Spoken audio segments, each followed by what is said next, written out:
홍정환의 인생 비책, 홍정환 작가님 어서 오세요. 안녕하세요. 네, 이 시간에 튜키디데스의 펠로폰네소스 전쟁사 읽고 있는데요. 지난 시간과 지지난 시간 각각 알키비아데스와 페리클레스라는 지도자를 다뤘습니다. 이야기를 조금만 더 이어가 보죠, 작가님.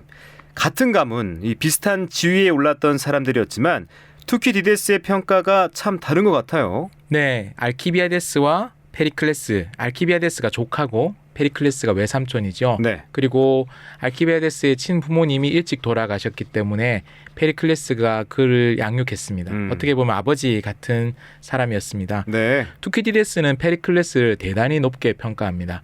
아테나이가 여러 가지 문제점이 많았지만 페리클레스가 있었다면 그렇게 허망하게 쓰러지지 않았을 것이다 라고 생각을 할 정도였지요. 우리는 이미 페리클레스의 탁월한 연설문을 살펴본 바가 있었습니다. 맞습니다. 그리고 그가 세웠던 군사 전략 같은 것들도 보았죠. 군사 전략에서 핵심적이었던 것은 지연 전술이었습니다. 아테나이가 해상국가였기 때문에 물산이 풍부하고 재정적인 여력이 있기 때문에 스파르타의 공세에 버티면 우리가 이긴다. 적극적으로 나가서 싸우지 말자라고 했고 실제로 그 전략 자체는 문제가 없었습니다. 틀린 결정은 아니었죠. 네. 다만 그도 예측하지 못했던 것이 현대인이라면 알 법한 그러나 고대인은 알 수 없는 밀집된 곳, 좁은 곳에 많은 이들이 모여있을 때 전염병이 퍼지기 시작하면 감당할 수 없잖아요. 맞아요. 그리고 결국 그 전염병 때문에 자기 자신도 생을 달리하게 된 것이 문제였죠.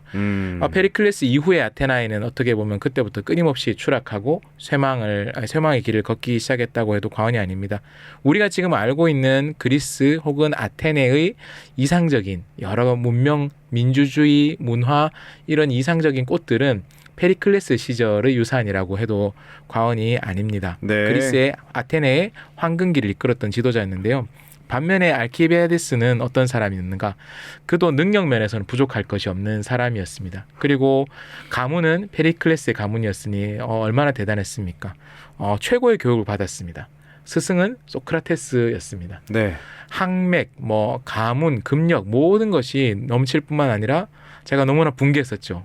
얼굴도 잘생겼습니다. 맞아요. 나중에는 기억이 그의 납니다. 그 외모 그리고 그렇게 잘생긴 사람이 소위 얼굴값 한다고 하죠. 얼굴값 하면서 인물값 하면서 사고도 치죠. 스파르타의 여왕과 정분이 나기도 하고 네, 그런 맞습니다. 여러 가지 일들이 있었습니다. 근데 알키비아데스와 페리클레스의 중요한 차이점 중에 하나는 뭐냐면 네. 페리클레스는 공익 공동의 이익, 공동체의 이익에 대한 것이 최선의 관심사였던 반면 알키비아데스는 나의 이익, 사익 그리고 자신의 이름을 떨치는 공명심이 최선의 관심사였다라는 것이 결정적으로 달랐죠. 네. 투키디데스는 두 사람을 그렇게 다르게 기술하고 다르게 평가합니다. 그리고 우리가 살고 있는 시대, 아니 모든 시대의 비극은 자기가 페리클레스인 줄 아는 알키비아데스가 너무 많다는 것입니다. 오. 많은 사람들이 특히나 네. 이 우리가 지금 읽고 있는 펠로폰네소스 전쟁사를 본 사람들은 하나같이 나는 페리클레스 같은 지도자가 되고 싶어라고 생각할 겁니다. 혹은 나는 페리클레스 같은 사람이야라고 생각을 할 겁니다. 서양 정치 사상에서 이 책이 굉장히 중요하거든요. 네. 특히나 이 책을 중요하게 생각했던 사람들이 있어요. 미국에서 네오 컨버서티브, 그러니까 신보수주의를 주창하는 좀 극단적인 매파, 강경파 보수주의자들이 거의 성서 다음으로 중요하게 생각했던 책이 바로 이 책입니다. 이 책을 아주 중요하게 연구한 레오 스트라우스라든지 이런 보수적인 국제정치학자들 이런 사람들의 영향을 많이 받고 그리고 이 책에서 제국이 팽창해 나가는 아테네가 제국을 만들어가는 이런 것들을 보면서 네. 이라크 침공 같은 것들을 합리화하는 논거들을 막 만들어내고 있었거든요. 그래서 지금도 공부를 열심히 하는 보수주의자들에게 이 책은 매우 중요한 책입니다. 저는 제 정치적인 입장을 이 자리에서 밝히는 것은 물론 저도 입장이 있습니다만은 그 입장을 여기서 말할 만큼 머리숙한 사람은 아니기 때문에 하지만 저는 궁금해서 저도 이 책을 되게 열심히 읽고 공부하는 편입니다. 그리고 제가 이 책을 들고 다닐 때 옛날부터 저는 이런 책들이 있으면 이 종이 커버를 벗겨내고 이거 속만 탁 들고 다니는 거죠. 이 책이 딱 벗겨내면 속이 원서처럼 보이기 그러니까요. 때문에 영어책 같아요. 네, 이게 저의 그 얄팍한 지적 허영심을 충족시키기 위한 행동인데요. 얄팍한. 그러면서 여기서 배운 용어들을 제가 많이 썼습니다. 이 책에서 많이 나왔던 말 중에 동료 시민 같은 말들이 나와요. 이것이 서구 정치인들의 연설의 표준이 됐습니다. My fellow citizens. 그러니까 친애하는 우리 동료 시민들 앞에서 지금부터 내가 연설을 시작하겠다라고 하는 표현들이 이런 책에서 나온 거죠. 서양 정치 사상사에서.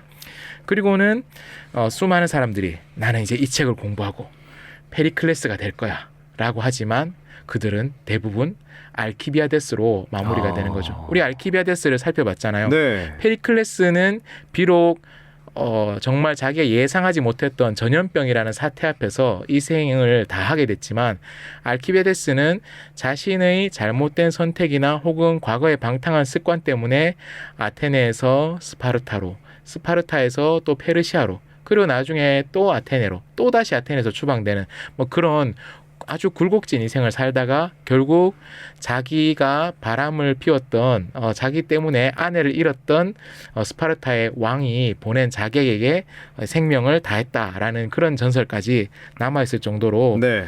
뭐 좋게 평가하면 풍우나 나쁘게 말하면 천하의 남봉꾼으로 마무리가 되었죠. 네. 우리는 우리 주변의 지도자들이 이런 책으로부터 무언가를 배우고 또 페리클레스 같은 사람을 지향하면서 살아간다라고 말을 할 수는 있지만 네. 그 사람의 끝이 페리클레스일지 알키비아데스일지는 좀 주의 깊게 봐야 될 것 같아요. 자, 오늘은 펠로폰네소스 전쟁사 마지막 시간이잖아요. 페르시아 전쟁 이후 그리스 이 아테나이와 스파르테 양대 진영으로 나뉘어서 전쟁을 벌였는데 이제 결말로 넘어가 보죠. 최후의 승자 어느 쪽입니까? 최후의 승자라고 하면 아테나이도 아니고 스파르타도 아니지만 그러나 펠로폰네소스 전쟁만 놓고 보자면 우리는 보통 아테네를 기억을 하잖아요. 하지만 전쟁의 승리는 스파르타 쪽으로 갔습니다. 아테나이가 전쟁에서 패배하게 됩니다. 이 책은 그런데 그 결과가 나오지 않습니다. 이 책에서 그 결과가 명시적으로 딱 나오지 않는 이유는 이 책이 펠로폰네소스 전쟁 중간에 후반부쯤에서 책이 끝나고요.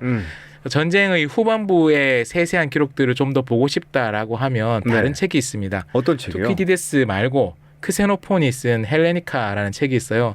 그 책을 읽어보면 이 책의 이후의 전쟁의 양상을 살펴볼 수 있는데 아무튼 전쟁 자체로 놓고 보면 페리클레스가 떠나고 탁월한 능력의 알키비아데스가 잠시 지휘할 때 잠깐 올라왔던 아테나이는 계속해서 국력이 쇠퇴하고 패배합니다. 네. 결국 스파르타의 승리로 끝나죠. 스파르타가 승리하는데 중요한 지원이 또 있었던 것을 우리는 기억하고 있습니다.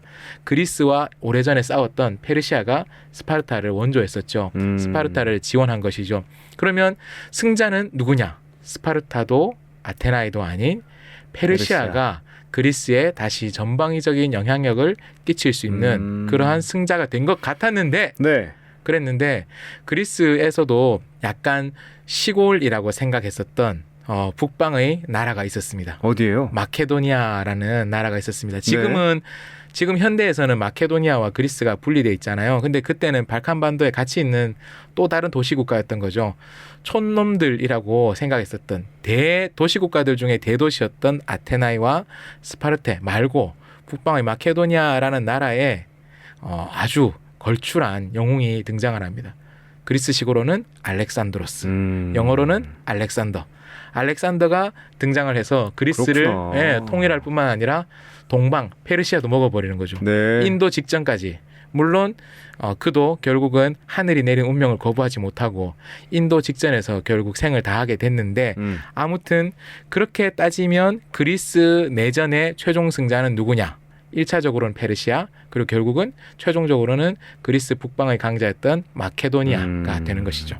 근데 아테나이가 훨씬 유리해 보였었잖아요. 네. 작가님. 네. 강력한 해군력을 바탕으로 제국의 길을 걷는 듯 했는데 오히려 이게 독이 되고 말았습니다. 맞습니다. 이 제국이 되는 과정, 우리 제국이라고 하면 황제의 국가라고도 말하는데요. 네. 이건 되게 동양적인 말이고요. 서양에서는 공식적으로 황제를 칭하지 않고도 우리가 제국 엠파이어라고 부를 만한 나라들이 많이 있었습니다. 근현대에는 가장 대표적인 제국이 영국 같은 곳이죠. 소위 말하는 대영 제국. 네. 그런데 영국 여왕을 여왕이라고 하진 않죠. 그러나 우리가 제국이라고 했을 때 특징이 뭐냐? 제국의 기본은 뭐냐 하면 왕들이 있는데 그 왕 가운데서도 특별히 더 높은 왕, 나라들이 있는데 나라들 가운데서 좀 더 특별한 힘이 있는 나라가 있다라는 것이고 그 나라가 주도하는 질서 속에 다른 나라들이 통합되어서 살아간다라는 것이 네. 제국의 질서의 중요한 특징입니다. 동아시아 예를 들어보자면 서양의 엠파이어와는 다르지만 우리가 비교적 가깝게 감각을 가지고 있는 조선시대를 생각을 해보자고요. 조선시대에는 우리가 소위 말하면 중화 대륙의 질서 속에 천자국의 질서 속에 편입되어서 살고 있었던 그런 시절이었죠. 네. 중국의 황제, 거기 말 그대로 황제였죠. 황제 혹은 하늘의 자손이라고 해서 천자가 각 지역의 왕들을 임명하는 형식상으로는 임명하는 그런 형식을 띠고 있었고 정치적으로도 조선의 왕이 중국 천자 황제의 신하 역할을 했었던 거죠. 독립적인 자치권을 가지고는 있지만 그런 정치 권력에서의 통합뿐만 아니라 또 나아가서 사상, 생각에 있어서도 통합을 이루고 있었습니다.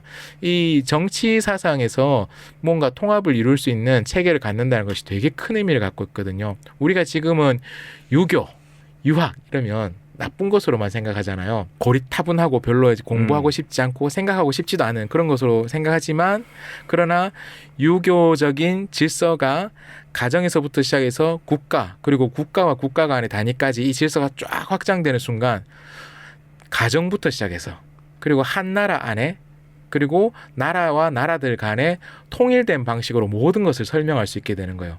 아들은 아버지에게 효도해야 된다. 백성은 국가에 충성해야 된다. 신하는 왕에게 충성해야 된다. 그리고 왕은 황제에게 충성해야 된다. 되게 심플하잖아요. 가정의 윤리가 국가의 제도 그리고 국제정치 질서까지 아주 일관성 있게 설명되는 굉장히 파워풀한 도구였던 거예요. 그런 제국의 질서가 완성되기 위해서는 그런 정신적인 통합, 사상적인 통합까지도 가능해져야 된다는 것입니다. 동양에서는 성리학이 그런 위치를 지배적으로 차지했다면 서양에서는 근대 서양에서는 기독교가 그런 역할을 했던 것이죠. 그런데 이 아테나의 시절 이때는 어땠을까요? 아직 성립이 안 됐을 것 같은데요. 그렇죠.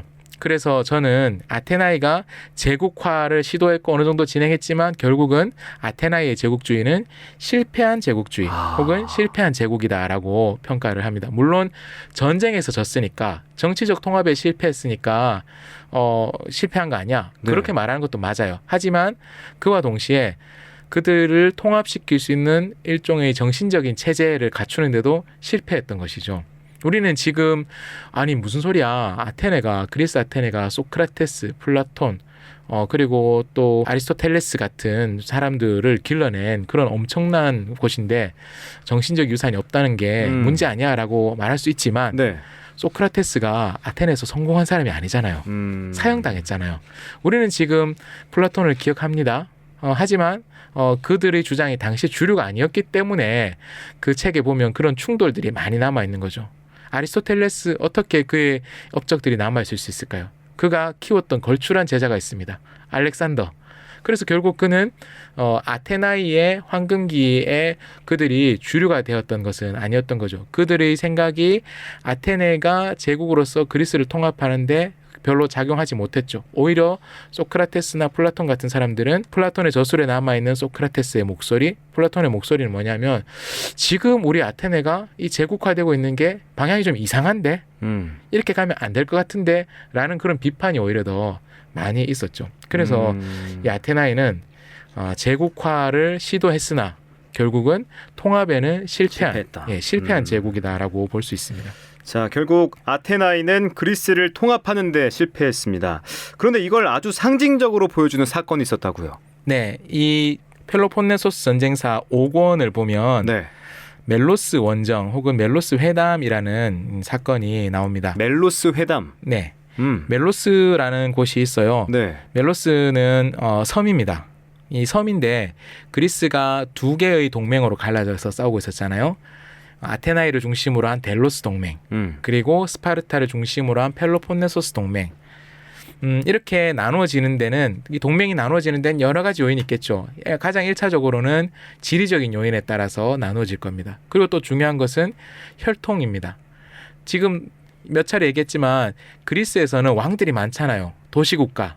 근데 도시국가라고 했을 때 도시를 우리가 지금 생각하는 서울, 부산 혹은 뭐 뉴욕 이런 대도시를 생각하면 안 됩니다. 그렇죠. 그때 예시 들었던 게 부산 진구, 네, 뭐 영도, 네. 이렇게 설명을 영도구, 하셨거든요. 중구, 수영구 네. 이런 왕들이 있었던 거죠. 그리고 수영구의 왕이 있을 수 있지만 실제로 또 더 작은 왕들도 있는 거죠. 밀락동의 왕, 남천동의 왕.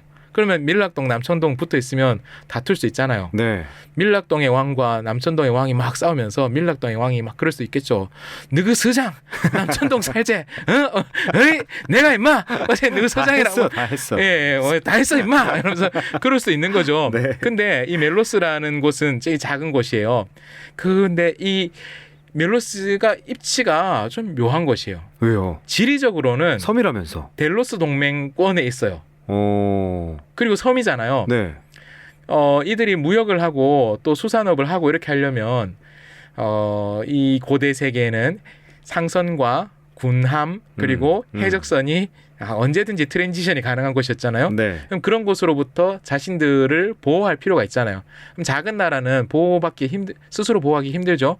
근데 델로스 동맹권 안에 있으면 적어도 델로스 동맹 안에서는 아테나이가 중심이 된 동맹의 함대가 자신들의 이익을 지키기 위해서 전기 순찰을 돈다든지 뭐 이러면서 안전을 보장받을 수 있어요. 근데 지역이 델로스 동맹권 안에 있으니까 이들이 순찰의 혜택은 보는 거예요. 근데 이 사람들이 델로스 동맹에 가맹을 하지 않습니다. 왜요? 왜냐하면 지리보다 더 중요한 게 있습니다. 고향이 혈통? 어디요? 혈통이 중요한 거죠. 네 고향이 어디고? 고향이 어디요?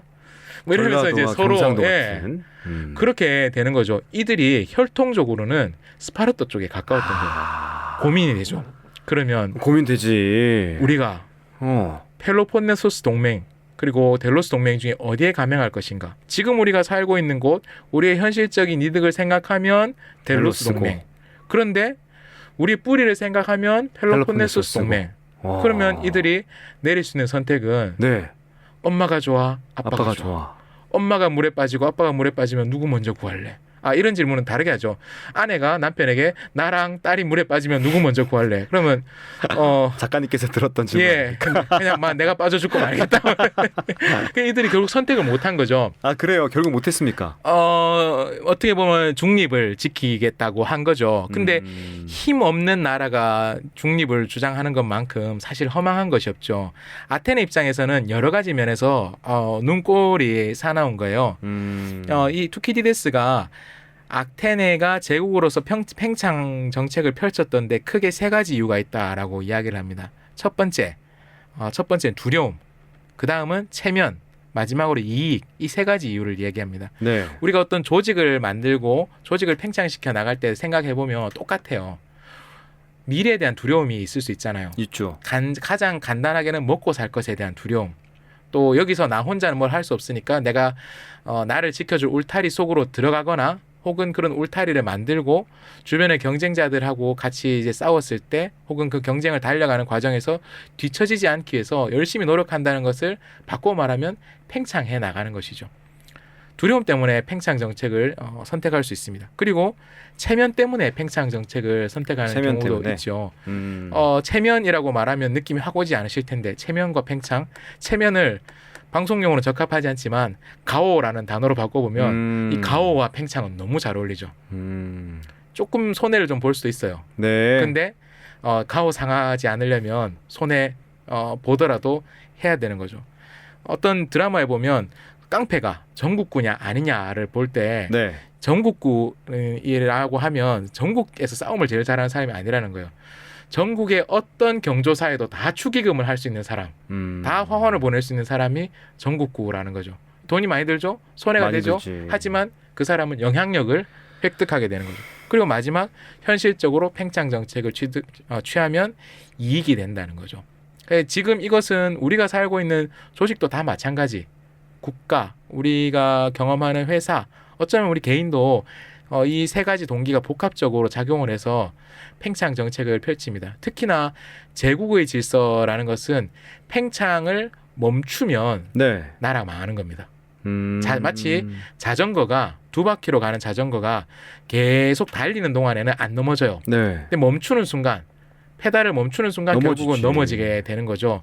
제국은 끊임없이 팽창할 때 그 팽창하는 힘 자체를 성장 동력으로 삼는 거죠. 경제 성장률이 저는 어릴 때 이해가 안 됐는데요. 경제 성장률이 올해는 뭐 2%입니다. 3%입니다. 그러면 우리나라 큰일 났다. 뭐 이런 얘기할 때 뭐야? 성장하고 있잖아. 왜 큰일이야?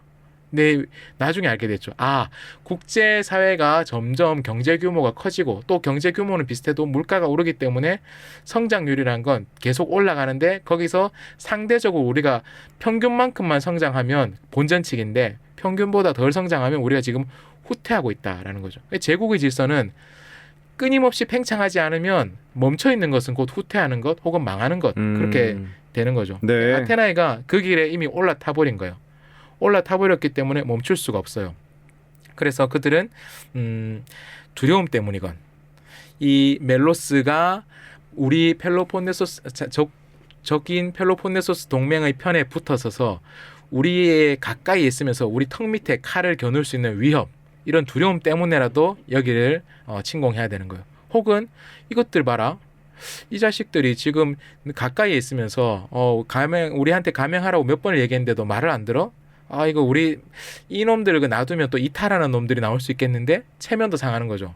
또 이놈들이 각 곁에 있으면서 우리가 보호하는 이런 보호는 다 누리면서 우리의 행정력, 우리의 해군력은 이들이 혜택을 다 받으면서 우리의 일원은 되지 않고 일원이 되면 방위비 분담금도 내야 되잖아요. 그런 것도 전혀 하지 않으니 여기를 차라리 차지해서 우리가 현실적인 이득을 취해야 되겠다. 그러니까 두려움, 체면, 이익 이런 요소들이 다 멜로스를 치게 만드는 그런 원인이 됐던 거죠. 네. 그래서 이들이 찾아갑니다. 멜로스에게 찾아가서 멜로스 섬의 사신들이 이제 가서 너희들 항복해라. 가입해라가 아니야. 항복해라. 네. 항복해라라고 이야기를 합니다. 어떻게 됐습니까? 멜로스 섬 사람들은 네. 바로 그걸 받아들이지는 못해요. 특히나 이 사람들이 처음에는 아니 우리가 옛날에는 이렇게 형님 이러면서 형님 우리가 옛날에는 명분이 있고 우리가 서로 따뜻한 이웃 사촌 간에 정이 있었고 이러는데 갑자기 고객님 이러지 마십시오. 형님 하던 사람한테 안색을 딱 굳히면서 지금 옛날의 그런 낡은 관념 말고 국제정치의 현실을 보시라. 당신들 우리 편에 서든지 아니면 나라 망하든지 선택하셔야 된다라고 아주 냉혹하게 이야기를 하는 거죠. 네. 그러니까 이런 것들을 경험하면서 그리스가 굉장히 많이 바뀌어 있다는 것을 투키디디스가 보여줍니다. 펠로폰네소스 이전의 그리스인들 어떻게 표현하면 좀 순박하고 절대적인 도덕적인 선과 윤리, 가치 이런 것들을 중요시하게 생각했던 시대에서 아주 냉혹한 국제 질서 중심으로 이제 움직여 가도록 그래서 전쟁을 잔혹한 교사다라고도 부르거든요. 그렇게 되는 시기로 이제 바뀌어 버린 거죠. 그러면서 이제 멜로스의 이 사람들, 정무관들이 아테나의 사람들에게 항복하지 않고 막 그러니까 아테나의 사람들이 결국은 멜로스를 침공을 합니다. 아, 결국 전쟁을 하는군요. 예, 침공을 하고 멜로스를 초토화를 시킵니다. 멜로스 섬을 초토화시키고 멜로스 섬에 있는 사람들을 죽이고 또 그곳에 있는 사람들 중 일부를 노예로 팔아버리고 죽지 않은 사람들 노예로 팔아버리고 그 섬을 완전히 소개시켜버리는 거죠. 그리고는 아테나의 델로스 동맹 측에서 약 500여 명의 이주민을 거기에 보내서 그러니까 땅을 차지하고 멜로스인들은 완전히 인종청소를 해버리는 그런 대학살극을 벌입니다. 바꾸어 말하면 그들이 통합을 할 준비도 되어 있지 않았던 것, 통합을 할 준비가 되어 있지 않고 그리고 그런 태도도 없었던 것이죠. 아까 앞서 말했지만 통합을 위해서는 현실의 힘이 물론 필요합니다. 현실의 군사력이 필요한 것은 뭐 당연한 거죠. 그게 가장 그 기본인데 그리고 나서도 이들을 완전히 소개시키고 완전히 없애버리고 새로운 나라를 만들 것이 아니라면 전체를 통합할 수 있는 지배적인 가치 혹은 정신적인 가치가 필요했었던 것이죠. 그런데 아테나의 사절단에게는 이제 그런 것들, 아테나이에는 그런 것이 준비되어 있지 않았던 것이죠. 네. 어떤 학자들은 아테나이가 제국이 되고 가고 있긴 했는데 제국적인 방법 속으로 들어가긴 했는데 여전히 그들의 정치가 제국과 그 제국 아래의 국가, 황제국과 왕국 사이의 어떤 그런 질서보다는 도시국가와 도시국가의 분쟁, 비슷한 나라들끼리 서로 멱살 잡고 싸우면서 중리산이하는 그런 수준에 머물러 있었기 때문이다라고 평가하는 분들도 있었습니다.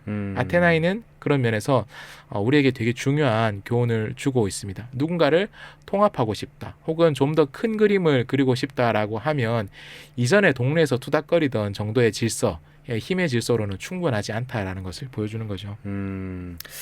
자, 투키디디스의 펠로폰네소스 전쟁사 읽고 있는데 오늘이 마지막이잖아요. 네. 자, 리더십 고전 읽기의 맥락에서 이 책을 짧게 정리한다면 어떻게 정리할 수 있을까요? 오늘 방송 초반부에서도 한번 말씀드린 것 같은데요. 세상에는 지가 페리클레스인 줄 아는 알키비아데스가 너무 많지요. 네. 투키디데스는 아테나이의 제국화가 실패한 것에 대해서 뭐 여러 가지 평론을 내놓고 있습니다. 그런데 그가 페리클레스가 있었다면이라는 아쉬움을 몇 차례 표현하고 있는 부분이 있습니다. 세상의 모든 일들이 다 비슷하죠. 사람이 제도가 중요한 것이 아니라 어떤 사람이 무슨 일을 하느냐가 더 중요할 때가 많습니다. 우리는 현실 정치나 아니면 우리 주변의 관계에서 시스템을 잘 만드는 것으로 문제를 해결하려고 하는 시도들을 많이 봅니다. 어떤 제도를 만들면 괜찮을 거야. 그런데 아무리 제도를 잘 꾸려도 사람 한 명 어떻게 쓰느냐에 따라서 완전히 기대하지 않았던 다른 결과가 나타난 걸 우리는 많이 보곤 하죠. 네. 펠로폰네소스 전쟁사는 한결같은 교훈을 우리에게, 여러 책이 말하는 한결같은 교훈을 우리에게 들려주고 있습니다. 어떤 사람이 그 자리에 있느냐가 중요하다. 다만 그리스의 고전들이 강조하고 있는 것, 페리클레스와 같은 훌륭한 지도자도 본인이 계획하지 못했던, 상상할 수도 없었던 천재지변, 전염병과 같은 것으로 인해서 자신의 뜻이 좌절되는 경우가 있었죠. 훌륭한 사람을 쓰되 그러나 운명 앞에 겸손해야 한다라는 것이 펠로폰네소스 전쟁사의 교훈이다라고 저는 감히 말씀드립니다. 네. 자, 다음 주에는 어떤 책을 읽어볼까요? 오랫동안 그 서양 정치 사상의 고전들을 봤기 때문에 동양으로 다시 돌아가 보려고 합니다. 동양으로 다시 네. 돌아갑니다. 그런데 동양으로 돌아가면 대부분의 책이 성리학의 자장 아래에서 나온 책들입니다. 때문에 저는 성리학의 시스템이 완전히 정착하기 이전의 제왕학 교과서를 먼저 하나 보는 것이 필요하겠다라고 생각을 해서요. 정관정요라는 책을 선택해 보았습니다. 정관정요. 알겠습니다. 이 책도 기대하면서 다음 시간을 기다려보죠. 자, 지금까지 홍정환의 인생빅체 홍정환 작가와 함께했습니다. 작가님 귀한 말씀 고맙습니다. 고맙습니다.